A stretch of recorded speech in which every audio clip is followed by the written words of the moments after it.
So we've been given 2x plus 8 out of 5 is equal to 5x minus 6 out of 6, and we are asked to find the value of x. So every time two fractions equate each other, in this case, to sort of eliminate the fractions, cross multiply.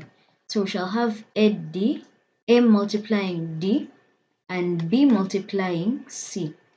That is the solution so that we can create an equation. So same thing here, I'm going to cross multiply. These are two fractions equated to each other. So we're going to cross multiply. The 5 will multiply 5x minus 6, and the 6 will multiply 2x plus 8. What is 5 times 5? 25x minus 30 is equal to 6 times 2. Positive 6 times 2 is 12x. 6 times positive 8, that is 48.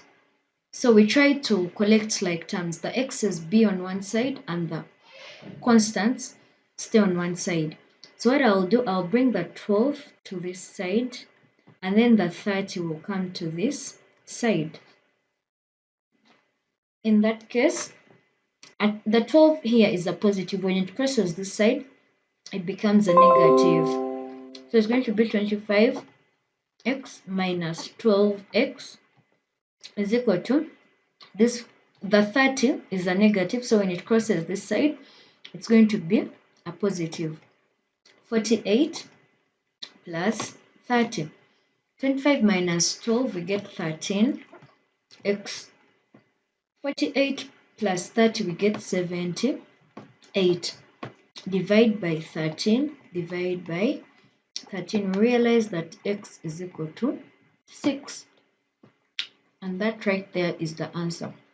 But the concept is two fractions equal to each other, always cross multiply.